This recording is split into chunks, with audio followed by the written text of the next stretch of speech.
불편한 거는 있죠. 비정규직이다 보니까 이제 수당 제대로 안 주고 하니까 이렇게 싸우고 그러는 거지. 자기들 마음대로 고용하고 자기들 마음대로 해고를 시키고 저희도 집에 가면 다 가장인 사람들이 여럿이거든요. 버텨내질 못해. 남 잠잘 때 출근해서 일을 하니까. 사람이 인간답게 살자.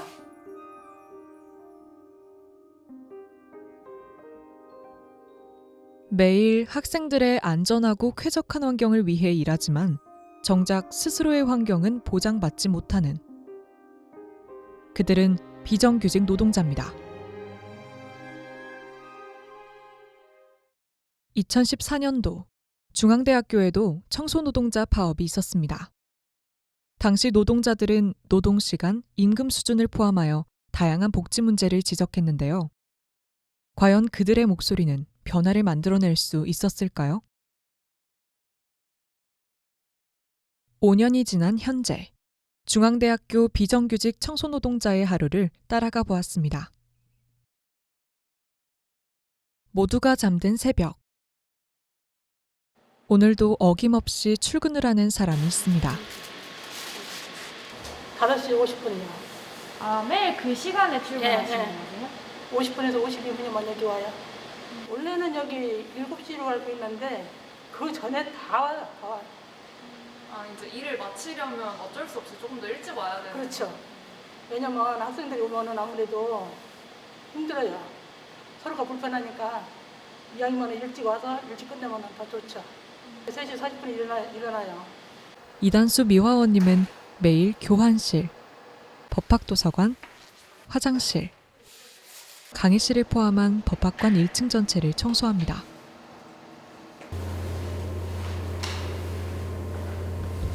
보통 휴식 시간 전까지 몇 시간 정도 일하세요? 시간 뭐 딱 정해놓은 건 없고 일이 끝나면 내려가요. 그게 보통 몇 시쯤? 9시 넘을 때 있고 빨리빨리 하면 뭐좀 전에 갈 수도 있고. 장시간의 노동을 마치면 잠깐의 휴식 시간이 주어집니다. 그럼 보통 몇 시간 정도 쉬세요? 잘하면 뭐 1시간 반? 1시간에서 1시간 반? 12시면 또 올라야 돼요.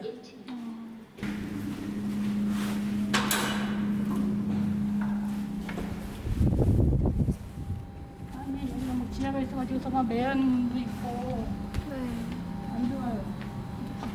여기도 하수구 여기가 또 다 뚫려 그거거든요. 네. 그러니까 창문도 못 열는 거 아니에요. 이제 방 촬영한다고. 네? 방 촬영한대 방. 촬영? 네. 학교의 쾌적한 환경을 위해 누구보다 노력하는 그들의 공간은 생각만큼 쾌적하진 못했습니다. 이 차들도 굉장히 많이 들어와요. 여기 주차장에 되어 있으니까 그래. 냄새가 나가지고 아까 창문도 제대로 못 열어놓고. 그 16명이 계시면 여기 다 이렇게 다 앉아 계실 수 있으신가요? 그냥 누워요. 누워있으면 볼만해요. 16명이서 누워있어 볼만해. 여기 통로 하나만 남기고. 여기 한 방에 요새 코로나도 있고 그런데 16명이 쉬니까. 그래서들 다 이렇게 안 내려오려고 그래요. 코로나 때문에. 그러니까 그래가지고 지금 각자 각 층에서 많이 이제 하고 쉬고 있어요. 창고 같은데 그런데 거기서 거의 다 많이 있어요. 박스 갖다 놓고 그냥 그렇게. 그래 거기서 거의 다 그러고 있어요. 또 교수층 같은 데는 빈 공간이 교수님들 안 계신 공간 그런 데서 조금 쉬는 사람들도 있고 그런데 너무 불편해요. 그들은 오랜 시간 열악한 휴게 공간을 이용해 왔는데요. 노동자의 휴게 시설에 관한 고용노동부 가이드라인이 있지만 권고사항일 뿐인 가이드라인은 아무런 효력을 발휘하지 못했습니다.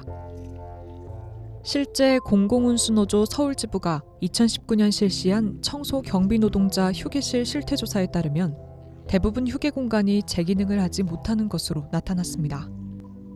본교의 휴게 공간 또한 예외는 아니었는데요. 네 곳의 휴게시설을 방문해 가이드라인이 지켜지고 있는지 확인해 보았습니다.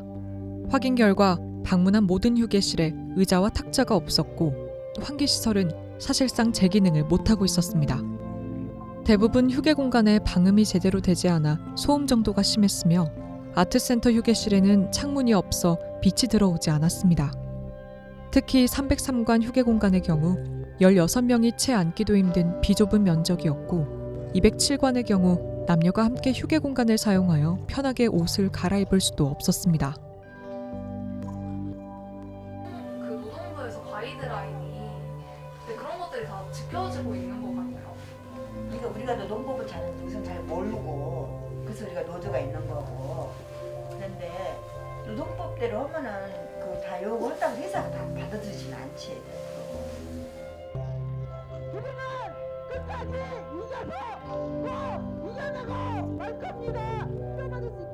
2013년과 2014년 겨울 본교 정문 앞에는 막사가 설치됐습니다. 청소 노동자분들의 권리를 되찾기 위한 농성이 진행된 것인데요. 당시 그들의 투쟁에 앞장섰던 노동자분을 만나보았습니다. 안녕하세요. 중앙대학교의 청소노동자 분회장으로 근무하고 있는 윤하자입니다.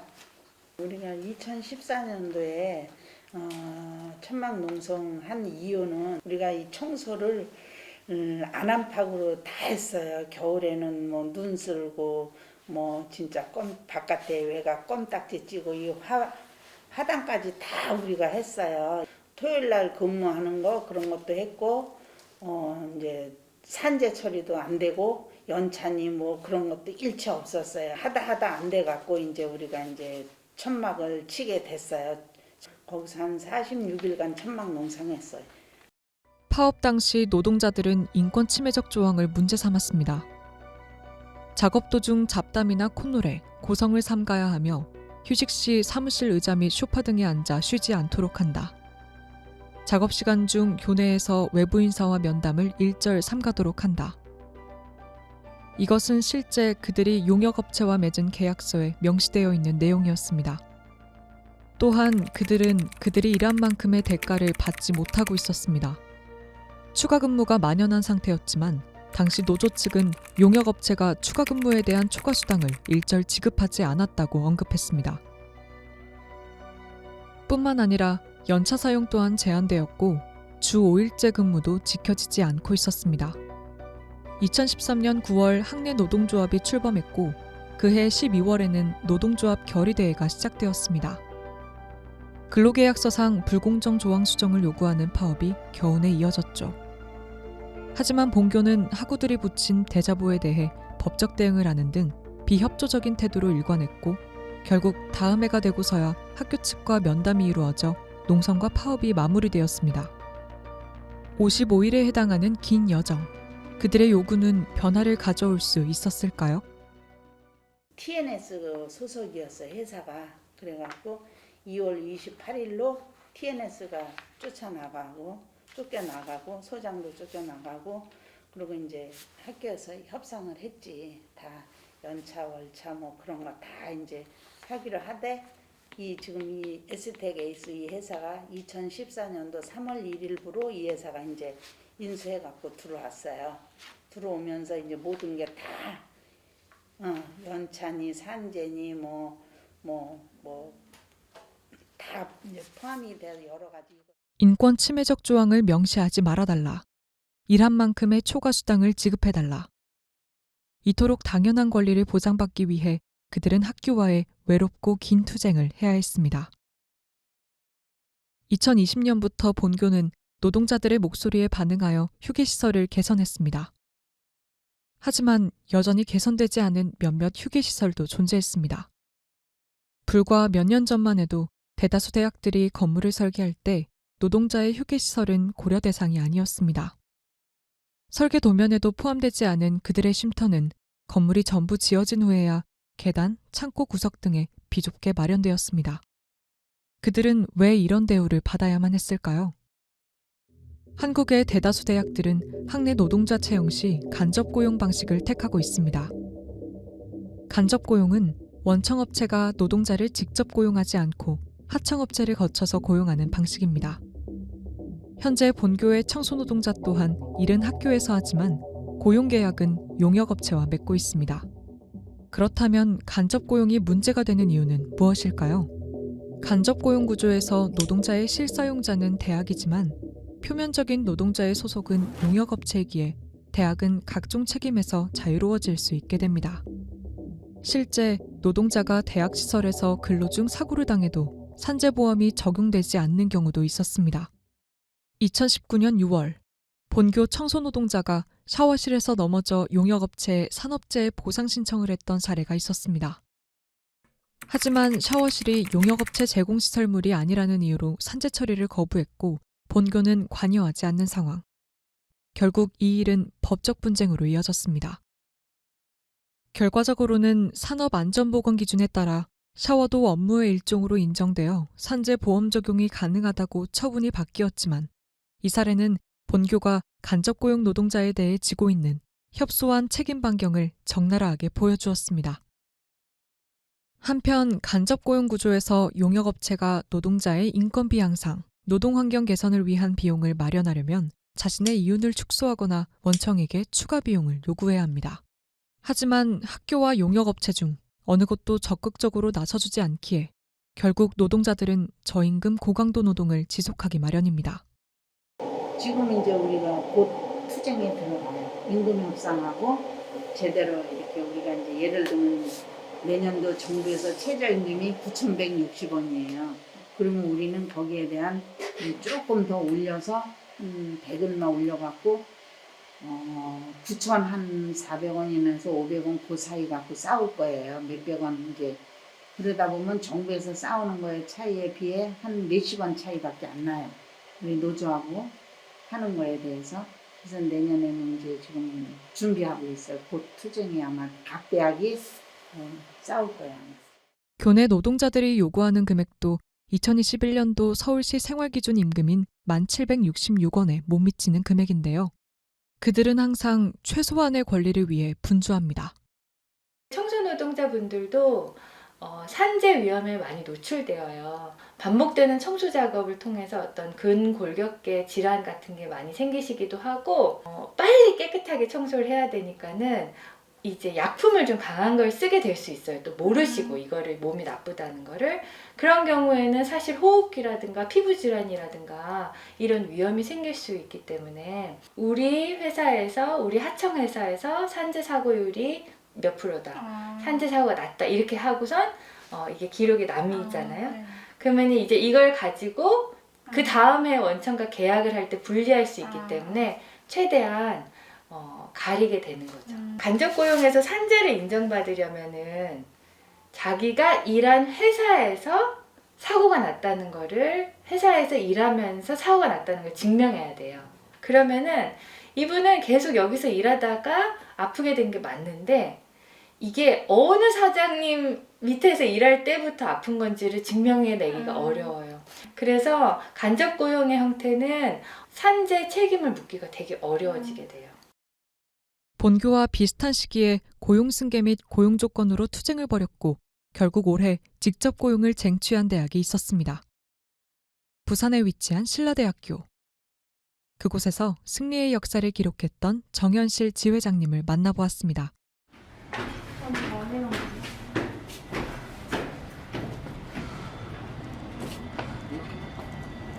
안녕하세요.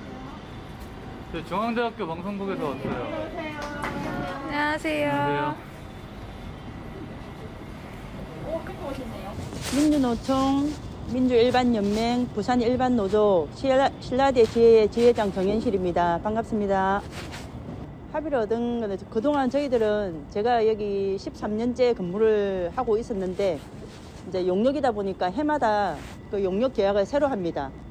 그래서 항상 2월달 말이 되면 또 항상 고용 불안에 시달리고 또 올해 내년에 뭐 혹시 뭐 다시 계약을 할 수 있을지 없을지 그런 부분도 항상 조마조마하고 했는데 이번에 6월달에 직접 고용을 하고 나니까 일단 고용 불안에서는 완전히 해소가 된 거잖아요. 그런 점이 진짜 좋습니다. 부산 시내에서는 사립대학에서 직접 고용한 사례가 거의 없거든요. 이제 그런데 그런 점이 조금 저희들은 가장 의미가 또 있고 또 이렇게 힘든 시기를 같이 이겨내니까 아무래도 유대감이 훨씬 더 크고 바라보면 좋아요. 그냥 저도 바라보면 노동자가 진짜 내 목소리를 내지 않으면은 이게 사회에 계속 그게 더 영향이 뭐라 해야 되지? 사회적으로 인식이 안 바뀐다고 생각합니다.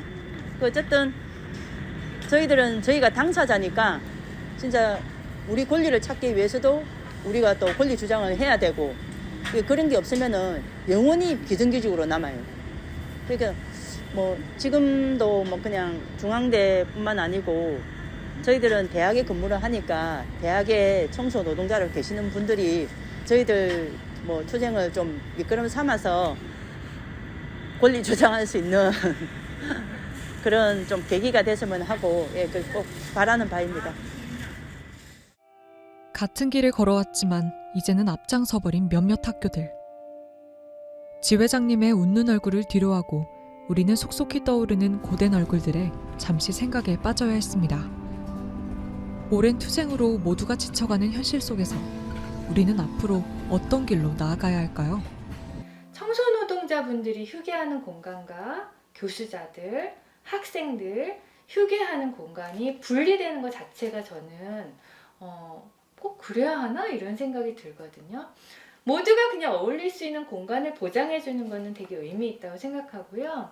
요구하는 것들에 대해서 일단 대학과 뿐만 아니라 원청 기관에서 이거를 하청화 시키는 순간 내 알 바 아니라고 하는 것을 조금 고쳐 나가야 된다. 근데 그 필수적인 노동이 우리 사회에서 상당히 저평가되고 있기 때문에 이러한 노동에 대해서 가치를 인정하고 존중해주는 인식 개선이 너무 필요하다고 생각합니다.